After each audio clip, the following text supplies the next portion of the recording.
여러분 안녕하세요. 찾아가는 새벽기도 시카고 예수사랑교회 조선영 목사입니다. 오늘도 변함없는 주님의 은혜와 평강이 저와 여러분의 삶에 종일 풍성하기를 기도합니다. 찾아가는 새벽기도는 연합감리교회 말씀 묵상지 기쁨의 언덕으로를 말씀 본문으로 사용하고 있습니다. 오늘 말씀은 고린도전서 8장 4절에서 13절까지 말씀입니다. 제가 읽어드리지요. 그러므로 우상의 제물을 먹는 일에 대하여는 우리가 우상은 세상에 아무것도 아니며 또한 하나님은 한 분밖에 없는 줄 아노라. 비록 하늘에나 땅에나 신이라 불리운 자가 있어 많은 신과 많은 주가 있으나 그러나 우리에게는 한 하나님 곧 아버지가 계시니 만물이 그에게서 났고 우리도 그를 위하여 있고 또한 한 주 예수 그리스도께서 계시니 만물이 그로 말미암고 우리도 그로 말미암아 있느니라. 그러나 이 지식은 모든 사람에게 있는 것이 아니므로 어떤 이들은 지금까지 우상에 대한 습관이 있어 우상의 제물로 알고 먹는 고로 그들의 양심이 약하여지고 더러워지느니라.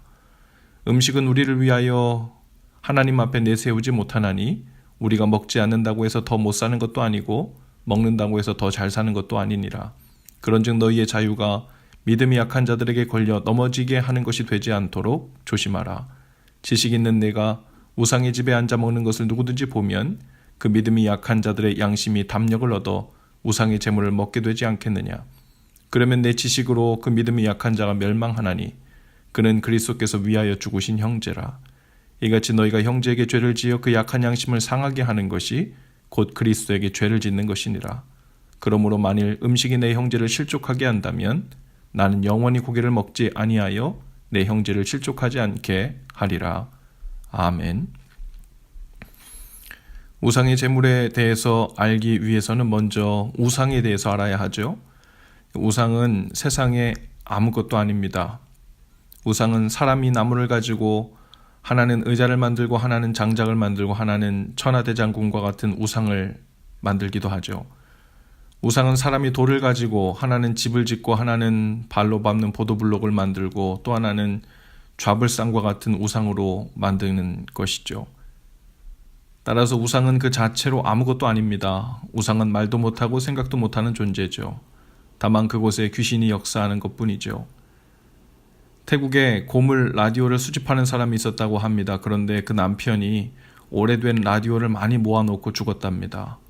그런데 조문을 온 어떤 사람이 라디오를 쌓아놓은 그곳에 기도를 한 후에 우연인지 병이 나은 거예요. 이것이 소문이 나서 많은 사람들이 그곳으로 와서 기도하기 시작합니다. 그래서 그 안에는 남편이 모아놓은 라디오 더미에 기도하는 사람들이 라디오에 바친 것을 먹고 살고 있다고 해요. 우상은 마치 이와 같은 것이지요. 라디오가 효험이 있는 것이 아니라 우연히 효험을 보고 나니까 그곳을 사람들이 숭배하기 시작하고 그렇게 마음이 매인 사람들에게 귀신이 역사하기 시작하는 것입니다. 고린도에도 우상 숭배가 많았습니다. 무역이 활발한 항구 도시였기 때문에 온갖 신들에 대한 이야기와 신상들이 들락거리는 곳이기 때문이었죠. 또 배를 타고 멀리 항해하는 위험에 처한 선원들이 많았기 때문에 마음의 불안함을 달래기 위해 더더욱 우상 숭배가 만연했을 것입니다.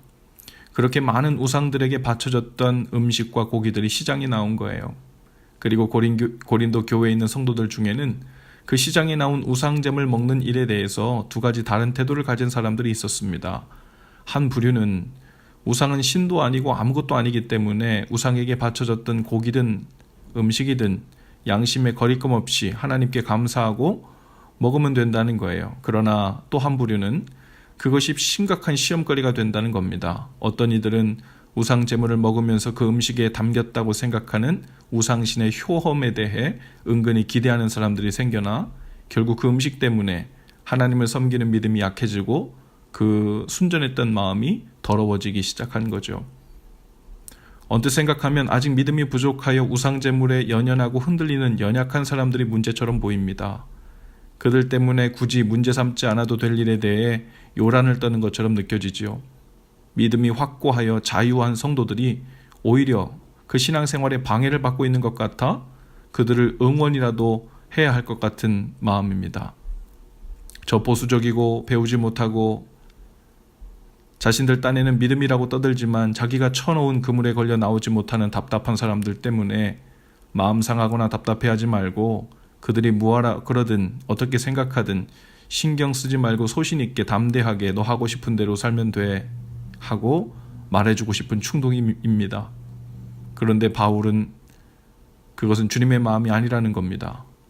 오히려 그 믿음이 연약하고 굳건하지 못한 어린아이 신앙을 가진 사람들을 답답해하며 내버려 두지 말고 그들을 포기하지 말고 시험에 들지 않도록 오히려 조심하는 것이 참으로 자유한 자들의 마음의 태도라는 겁니다. 결국은 누가 더 성숙한지, 누구 말이 더 합당한 것인지, 무엇이 더 효율적이며 합리적인지 하는 그러한 것이 기준이 아니라는 거예요. 가장 중요한 것은 주님께서 목숨값을 지불하고 사신 한 형제, 한 자매의 영혼을 소중히 여기는 마음이 기준이고 중요하다는 거죠. 주님이 십자가에서 생명을 버리고 살리신 한 영혼을 먹는 일로 혹은 옳고 그른 교리 따지는 것으로 누가 더 잘 아는지 따지는 일 때문에 가볍게 여기는 일이 있어서는 안 된다는 거죠. 지금도 우리 믿는 사람들 안에도 이와 같은 갈등이 주제만 다를지 여전히 계속되고 있고 혼란이 계속되고 있어요.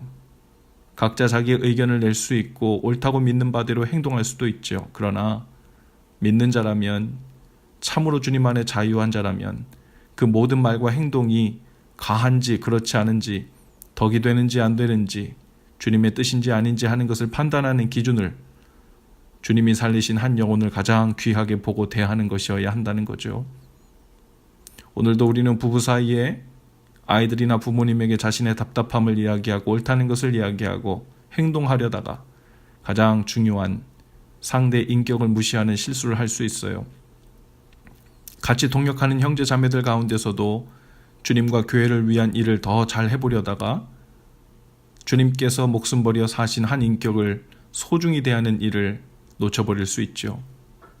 오늘 우리에게 맡겨주신 영혼들이 나의 지식과 믿음에까지 이르지 못할 수 있습니다. 그래서 자유롭지 못하고 답답할 수 있고 심지어 짐처럼 느껴질 수 있죠. 그러나 주님의 사명은 믿음이 더 큰 자가, 더 자유로운 사람이 약하고 부족한 자를 섬기는 것이라고 하십니다.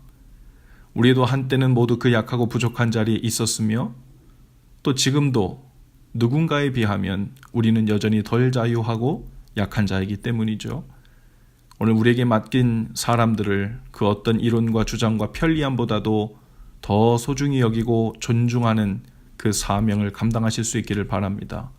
주님이 그런 우리를 받아주셨고 용납하셨던 것처럼 그 용납과 인내와 기다림으로 우리도 주님처럼 승리하는 날 되실 수 있기를 주님의 이름으로 축복합니다. 기도합시다. 주님, 오늘 우리보다 믿음이 약하고 부족하며 무지한 사람들을 섬기라고 기다려주라는 사명을 잘 감당할 수 있기를 원합니다. 상대 부족함을 탓하고 나의 의로움을 드러내려 하다가 주님이 살리신 한 영혼을 위태롭게 만드는 일이 없도록 우리 눈을 열어 가장 중요한 것을 보는 은혜를 주옵소서. 오늘도 주님의 마음으로 모든 약한 것들을 품고 사랑할 수 있도록 부족한 저희들을 붙드셔서 주님 곁으로 이끌어 주옵소서. 예수님 이름으로 기도합니다. 아멘. 여러분, 오늘도 예수 사랑으로 화이팅입니다. 내일 아침에 다시 찾아뵙지요.